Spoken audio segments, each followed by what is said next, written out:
Hello guys, welcome back to ഡേബുക്ക ചിദംബരം.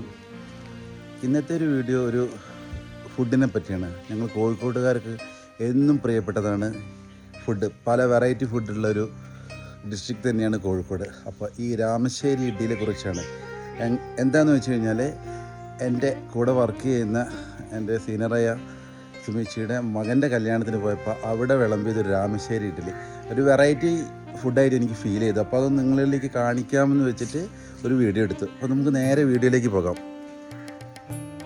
പാലക്കാടിനടുത്തുള്ള രാമശ്ശേരി എന്ന ഗ്രാമത്തിൽ ഉത്ഭവിച്ചതും കിങ് ഓഫ് ഇഡ്ഡലി എന്നറിയപ്പെടുന്നതുമായ പരന്ന ആകൃതിയിലുള്ള പ്രത്യേകതരം ഇഡ്ഡലിയാണ് രാമശ്ശേരി ഇഡ്ഡലി.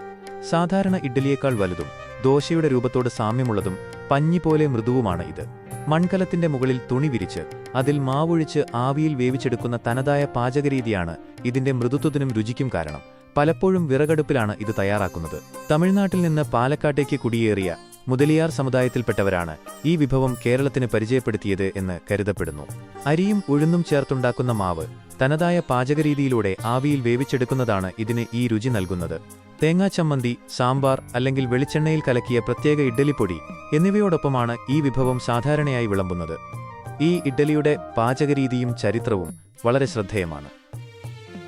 രാമശ്ശേരി ഇഡ്ഡലിയുടെ രുചി തീർച്ചയായും സൗമ്യവും മൃദുവുമാണ്. സാധാരണ ഇഡ്ഡലിയെ അപേക്ഷിച്ച് ഇതിനെടുത്തു നിൽക്കുന്ന പുളിരസമോ കടുപ്പമുള്ള രുചിയോ ഉണ്ടാകില്ല. പകരം ആവിയിൽ നന്നായി വെന്ത അരിയുടെയും ഉഴുന്നിന്റെയും മാവിന് ഒരു സൂക്ഷ്മമായ മധുരവും നേരിയ ഉപ്പുരസവുമാണ് അനുഭവപ്പെടുന്നത്. സൂപ്പറാണ്, നല്ല ടേസ്റ്റാണ്. അപ്പോൾ ഗൈസ്, ഈ കൊച്ചുകുട്ടി നിങ്ങൾക്ക് ഇഷ്ടപ്പെട്ടാൽ എല്ലാവരും ഒന്ന് ലൈക്ക് ചെയ്യുക, ഷെയർ ചെയ്യുക, ഫോളോ ചെയ്യുക. എല്ലാവർക്കും ഒരിക്കൽ കൂടി ബൈ.